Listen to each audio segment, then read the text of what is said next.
श्री परमात्मने नमः।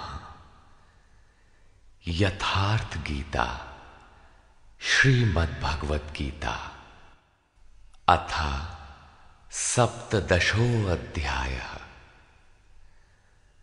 अध्याय 16 के अंत में योगेश्वर श्री कृष्ण ने स्पष्ट कहा कि काम, क्रोध और लोभ के त्यागने पर ही कर्म आरंभ होता है, जिसे मैंने बार बार कहा है। जिस नियत कर्म को बिना किए न सुख, न सिद्धि और न परम गति ही मिलती है।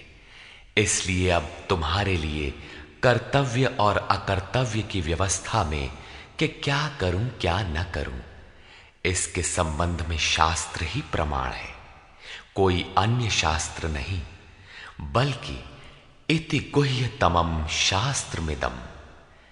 गीता स्वयं शास्त्र है।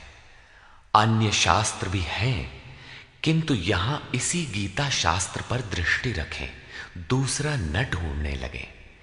दूसरी जगह ढूंढेंगे तो ये क्रमबद्धता नहीं मिलेगी, अतः भटक जाएंगे।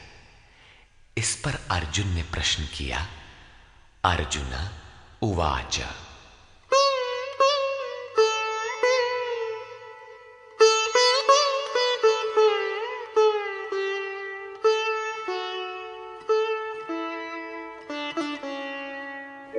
ये शास्त्रविधिमुत्सृज्य यजन्ते श्रद्धयान्विताः तेषां निष्ठा तु का कृष्ण सत्त्वमाहो रजस्तमः। हे श्री कृष्ण, जो मनुष्य शास्त्र विधि को छोड़कर श्रद्धा सहित यजन करते हैं, उनकी गति कौन सी है? सात्विकी है, राजसी है अथवा तामसी है? यजन में देवता, यक्ष, भूत इत्यादि सभी आ जाते हैं। श्री भगवान उवाच।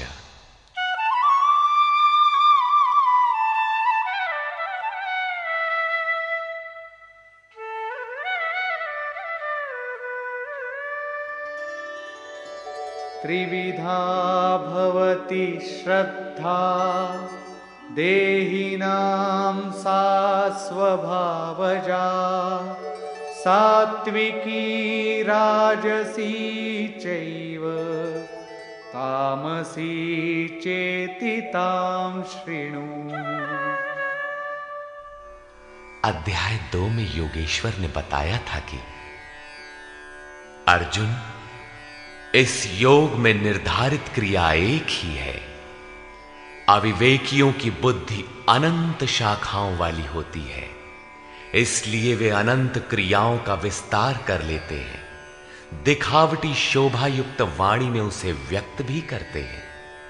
उनकी वाणी की छाप जिनके चित्त पर पड़ती है अर्जुन, उनकी भी बुद्धि नष्ट हो जाती है, न कि कुछ पाते हैं।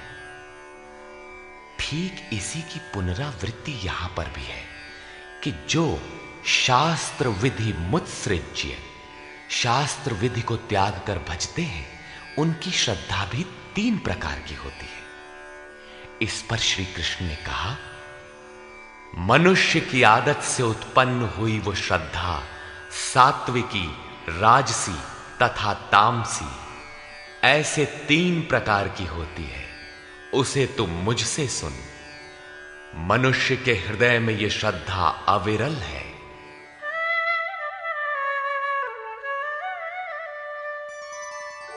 सत्त्वानुरूपा सर्वस्य श्रद्धा भवति भारत श्रद्धामयोऽयं पुरुषो यो यच्छ्रद्धः स एव सः। हे भारत, सभी मनुष्यों की श्रद्धा उनके चित्त की वृत्तियों के अनुरूप होती है। ये पुरुष श्रद्धामय है, इसलिए जो पुरुष जैसी श्रद्धा वाला है, वो स्वयं भी वही है। प्रायः लोग पूछते हैं, मैं कौन हूं?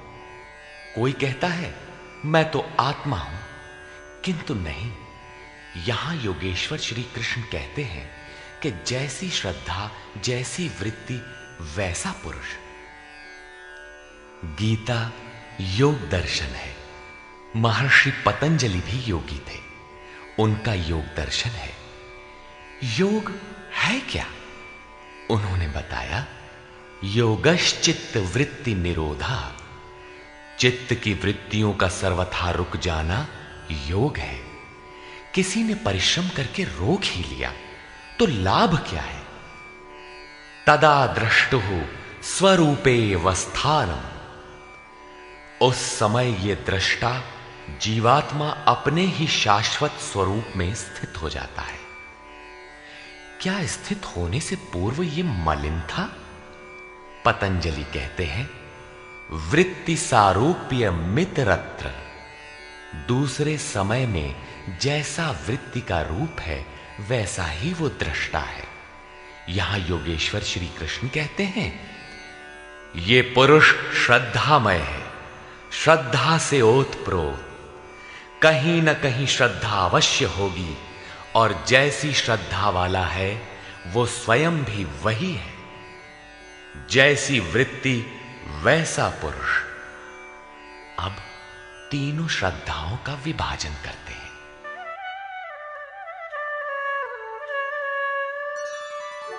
यजन्ते सात्विका देवान् यक्षरक्षांसि राजसाः प्रेतान् भूतगणांश्चान्ये यजन्ते तामसा जनाः। उनमें से सात्विक पुरुष देवताओं को पूजते हैं, राजसी पुरुष यक्ष और राक्षसों को पूजते हैं, तथा अन्य तामस पुरुष प्रेत और भूतों को पूजते हैं। वे पूजन में अथक परिश्रम भी करते हैं।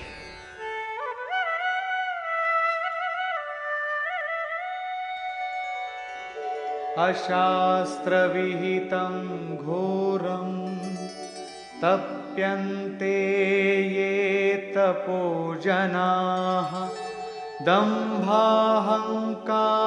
संयुक्ताः कामरागबलान्विताः।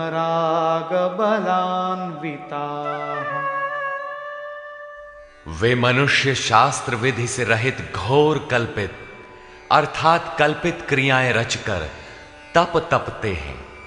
दंभ और अहंकार से युक्त, कामना और आसक्ति के बल से बंधे हुए, कर्षयन्तः शरीरस्थं भूतग्राममचेतसः मां चैवान्तः शरीरस्थं तान् विद्यासुरनिश्चयान्।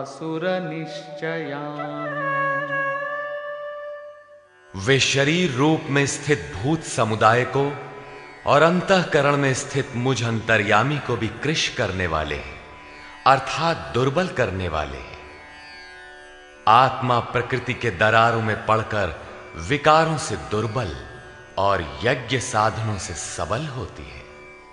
उन अज्ञानियों अर्थात अचेतों को निश्चय ही तू असुर जान, अर्थात वे सब के सब असुर हैं।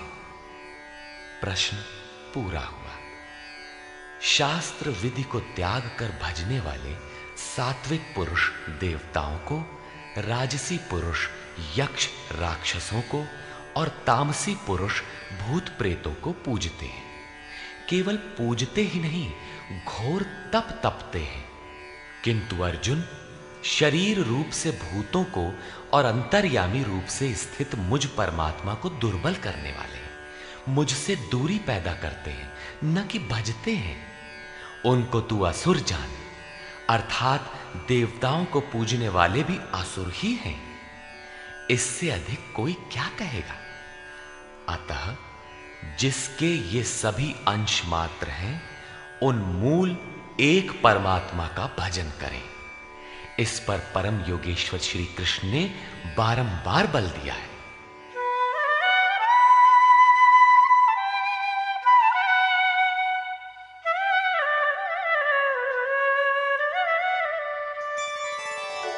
आहारस्त्वपि सर्वस्य त्रिविधो भवति प्रियः यज्ञस्तपस्तथा दानं तेषां भेदमिमं शृणु।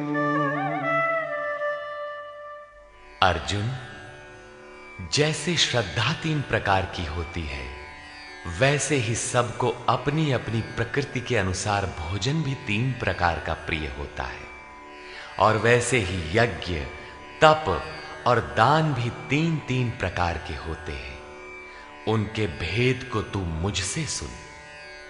पहले प्रस्तुत है आहार। आयु सत्वबलारोग्य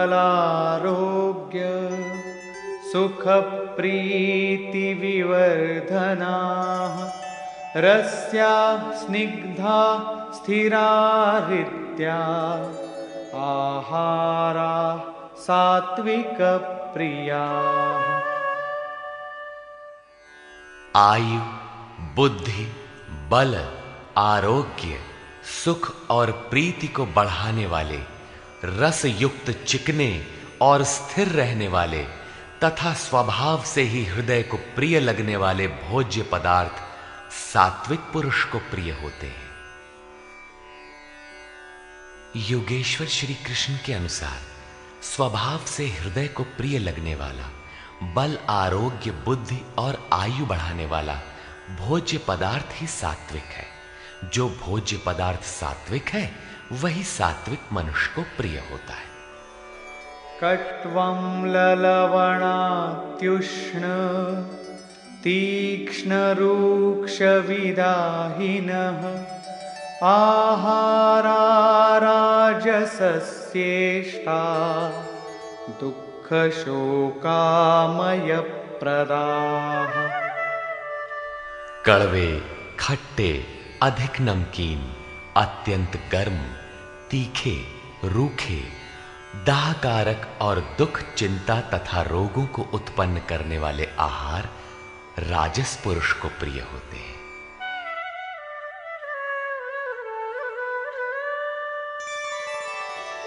यातयामं गतरसं पूतिपर्युषितं च यत् उच्छिष्टमपि चामेध्यं भोजनं तामसप्रियम्। जो भोजन 1 प्रहर अर्थात 3 घंटे से अधिक पहले का बना हुआ है, गत रसम, रस रहित, दुर्गंध युक्त, बासी, उच्छिष्ट अर्थात जूठा और अपवित्र भी है, वो तामस पुरुष को प्रिय होता है। प्रश्न पूरा हुआ। अब प्रस्तुत है यज्ञ।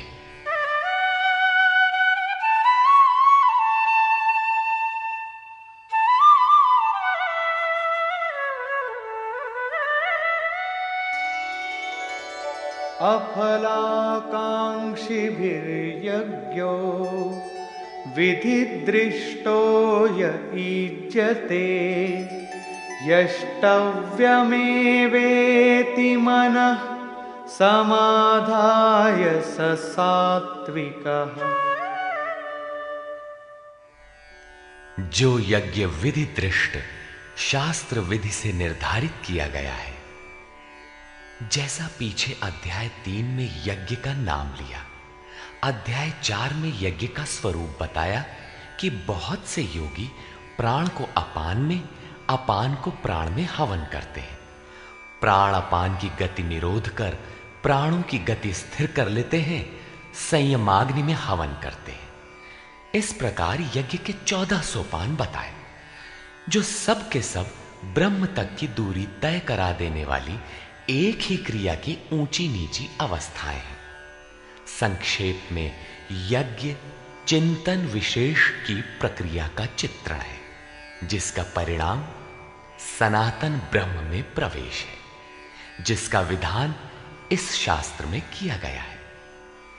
उसी शास्त्र विधान पर पुनः बल देते हैं कि अर्जुन, शास्त्र विधि से नियत किए हुए जिसे करना ही कर्तव्य है, तथा जो मन का निरोध करने वाला है, जो फल को न चाहने वाले पुरुषों द्वारा किया जाता है, वो यज्ञ सात्विक है।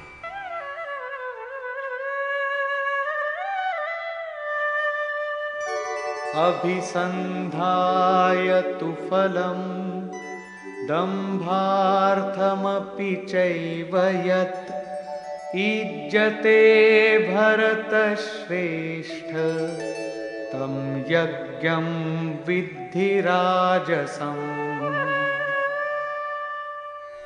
हे अर्जुन, जो यज्ञ केवल दंभाचरण के लिए ही हो या फल को उद्देश्य बनाकर किया जाता हो, उसे राजस यज्ञ जान।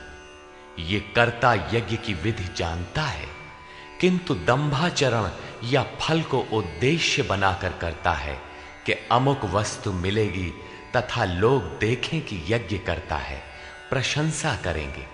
ऐसा यज्ञ करता वस्तुतः राजसी है। अब तामस यज्ञ का स्वरूप बताते हैं।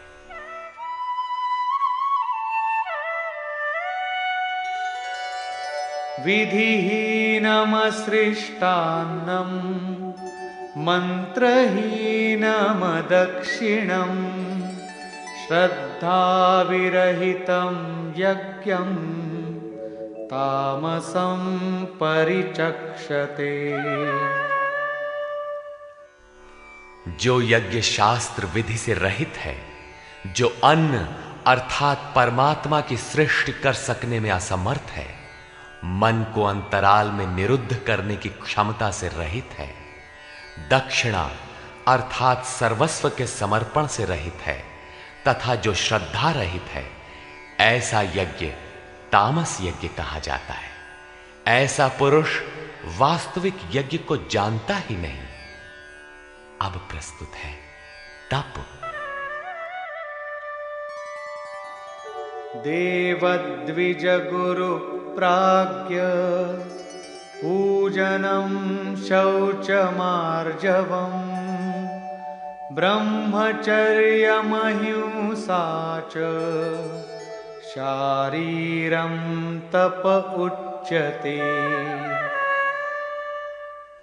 परम देव परमात्मा द्वैत पर जय प्राप्त करने वाले द्विज, सद्गुरु और ज्ञानी जनों का पूजन, पवित्रता, सरलता, ब्रह्मचर्य तथा अहिंसा शरीर संबंधी तप कहा जाता है।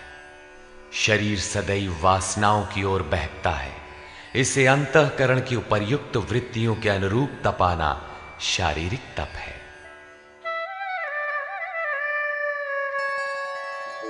अनुद्वेगकरं वाक्यं सत्यं प्रियहितं च यत् स्वाध्यायाभ्यसनं चैव वाङ्मयं तप उच्यते।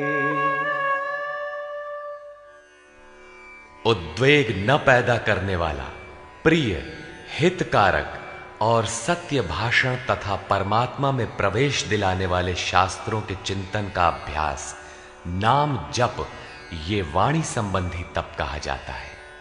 वाणी विषयोन्मुख विचारों को भी व्यक्त करती रहती है। इसे उस ओर से समेटकर परम सत्य परमात्मा की दिशा में लगाना वाणी संबंधी तप है। अब मन संबंधी तप देखें।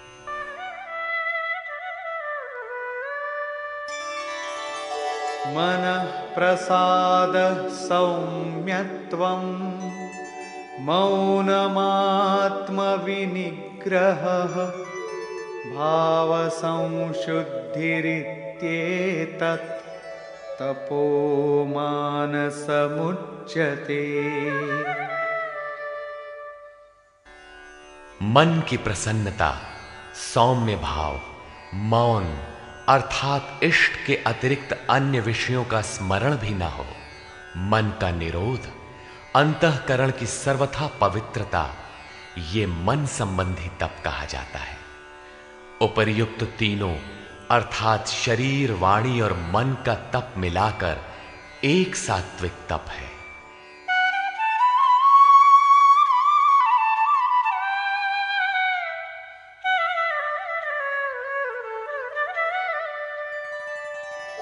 श्रद्धया परया तप्तं तपस्तत्त्रिविधं नरैः अफलाकाङ्क्षिभिर्युक्तैः सात्विकं परिचक्षते।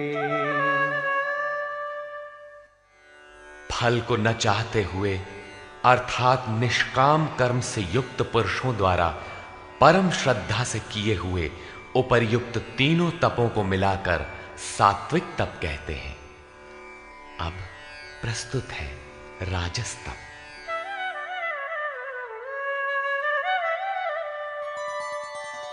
सत्कारमान पूजार्थं तपोदम्भेन चैव यत् क्रियते तदिह प्रोक्तं राजसं चलमध्रुवम्।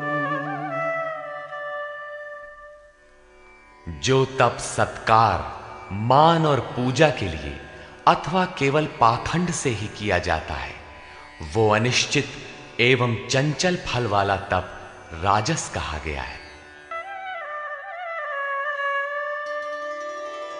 मूढ़ग्राहेणात्मनो यत् पीडया क्रियते तपः परस्योत्साधनार्थं वा तत्तामसमुदाहृतम्।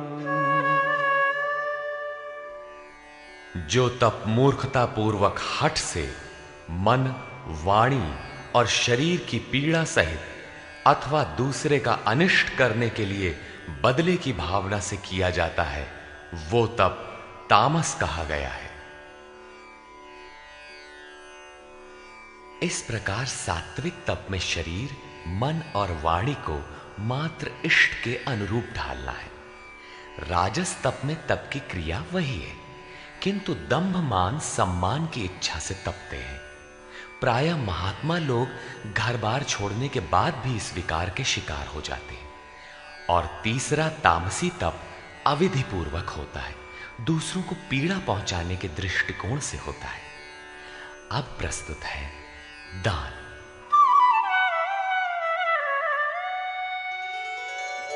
दातव्यमिति यद्दानम् दीयतेऽनुपकारिणे देशे काले च पात्रे च तद्दानं सात्विकं स्मृतम्।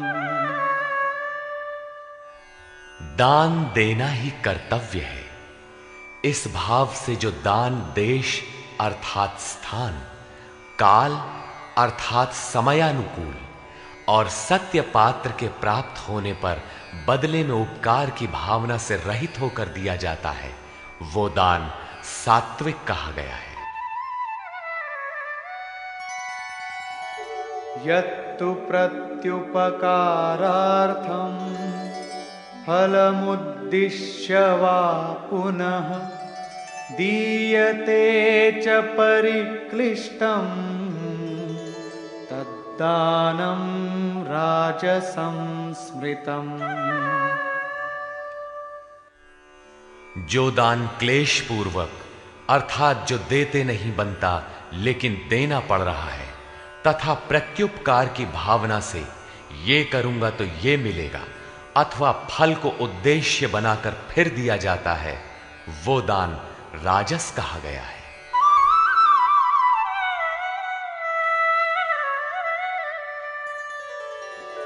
आदेश काले यद्दानम् अपात्रेभ्यश्च दीयते असत्कृतमवज्ञातं तत्तामसमुदाहृतम्। जो दान बिना सत्कार किए अथवा तिरस्कार पूर्वक झिड़क कर अयोग्य देश काल में अनाधिकारियों को दिया जाता है, वो दान तामस कहा गया है। पूज्य महाराज जी कहा करते थे, हो कुपात्र को दान देने से दाता नष्ट हो जाता है। ठीक इसी प्रकार श्री कृष्ण का कहना है कि दान देना ही कर्तव्य है। देश, काल और पात्र के प्राप्त होने पर बदले में उपकार न चाहने की भावना से उदारता के साथ दिया जाने वाला दान सात्विक है।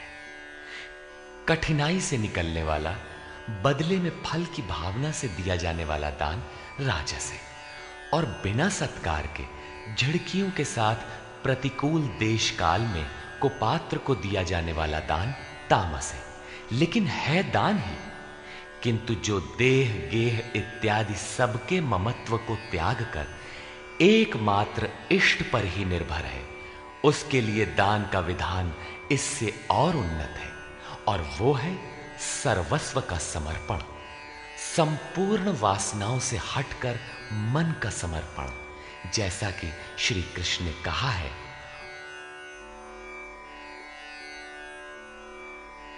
मय्येव मन आधत्स्व, अतः दान नितांत आवश्यक है। अब प्रस्तुत है ओम, तत् और सत का स्वरूप।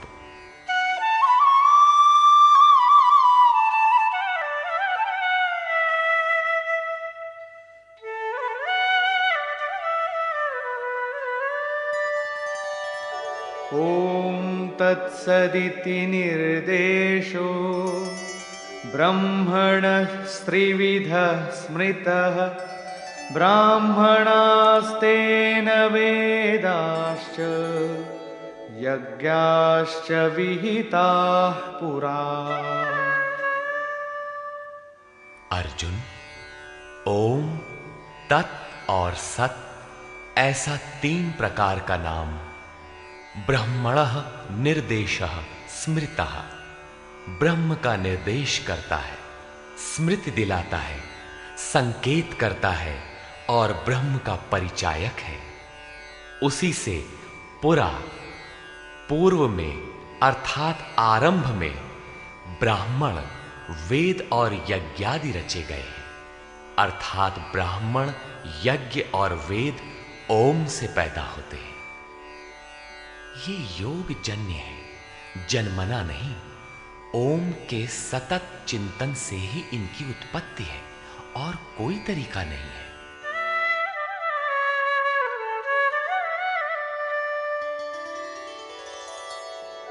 तस्मादोमित्युदाहृत्य यज्ञदानतपः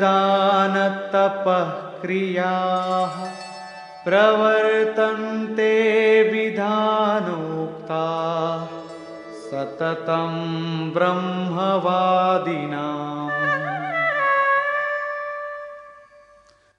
इसलिए ब्रह्म का कथन करने वाले पुरुषों की शास्त्र विधि से नियत की हुई यज्ञ, दान और तप क्रियाएं निरंतर ओम इस नाम को उच्चारण करके ही की जाती है, जिसमें उस ब्रह्म का स्मरण हो जाए। अब तत् शब्द का प्रयोग बताते हैं।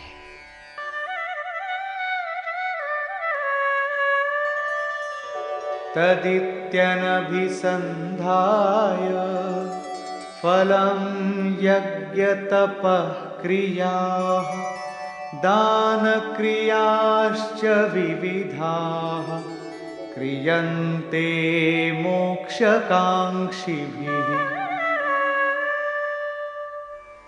तत् अर्थात वो, अर्थात परमात्मा ही सर्वत्र है। इस भाव से फल को न चाहकर शास्त्र द्वारा निर्दिष्ट नाना प्रकार की यज्ञ, तप और दान की क्रियाएं परम कल्याण की इच्छा करने वाले पुरुषों द्वारा की जाती है। तत् शब्द परमात्मा के प्रति समर्पण सूचक है। अर्थात जब तो ओम का कीजिए, यज्ञ, दान और तप की क्रियाएं उस पर निर्भर होकर करें। अब सत के प्रयोग का स्थल बताते हैं।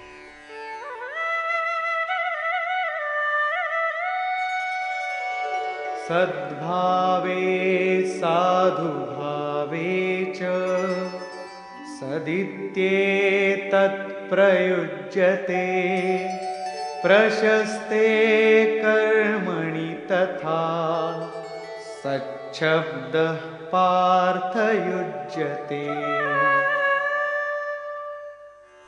गीता के आरंभ में ही अर्जुन ने प्रश्न खड़ा किया था कि कुल धर्म ही शाश्वत है, सत्य है।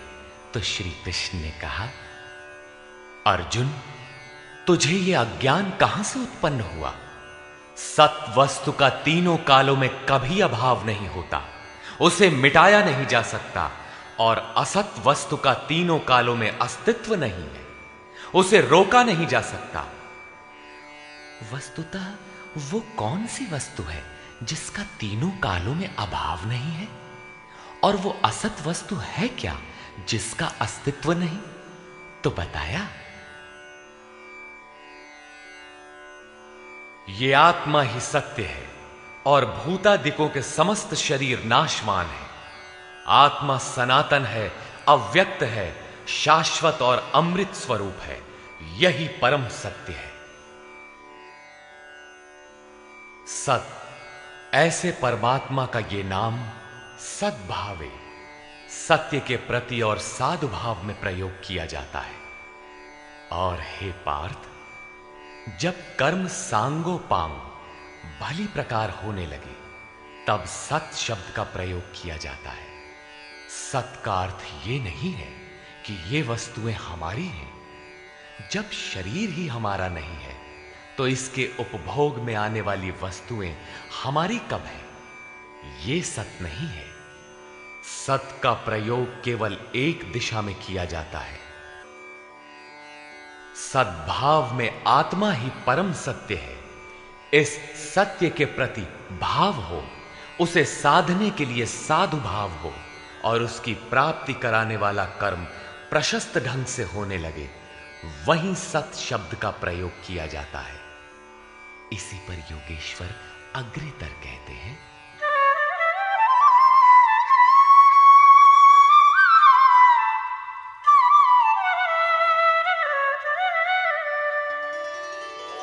यज्ञे तपसि दाने च स्थितिः सदिति चोच्यते। कर्म चैव तदर्थीयं सदित्येवाभिधीयते।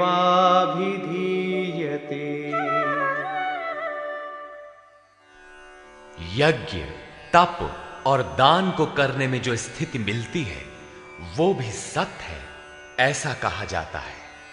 तदर्थीयम, उस परमात्मा की प्राप्ति के लिए किया हुआ कर्म ही सत है, ऐसा कहा जाता है।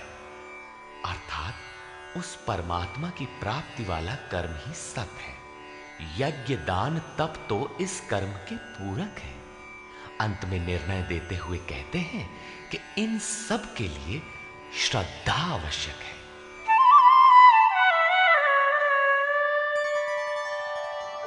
अश्रद्धया हुतं दत्तं तपस्तप्तं कृतं च यत् असदित्युच्यते पार्थ न च तत्प्रेत्य नो इह। हे पार्थ, बिना श्रद्धा के किया हुआ हवन, दिया हुआ दान, तपा हुआ तप और जो कुछ भी किया हुआ कर्म है, वो सब असत है, ऐसा कहा जाता है। वो ना तो इस लोक में और न परलोक में ही लाभदायक है। अतः समर्पण के साथ श्रद्धा नितांत आवश्यक है। निष्कर्ष, परम देव परमात्मा में प्रवेश दिलाने वाली सारी योग्यताएं जिनमें हैं, उन प्राज्ञ सद्गुरु की अर्चना, सेवा और अंतःकरण से अहिंसा, ब्रह्मचर्य और पवित्रता के अनुरूप शरीर को तपाना शरीर का तप है। सत्य, प्रिय और हितकर बोलना वाणी का तप है।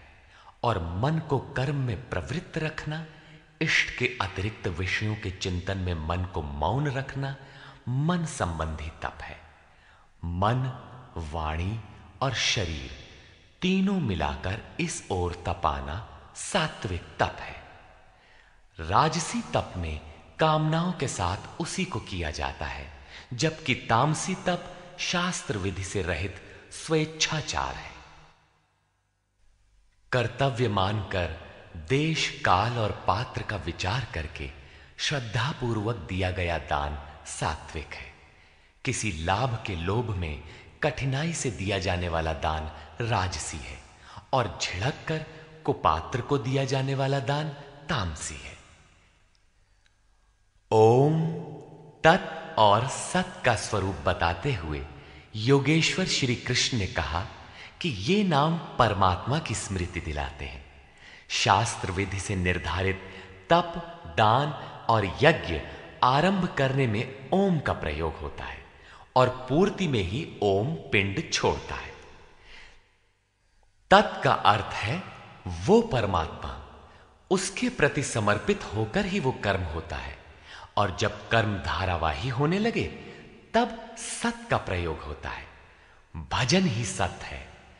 सत के प्रति भाव और साधु भाव में ही सत का प्रयोग किया जाता है।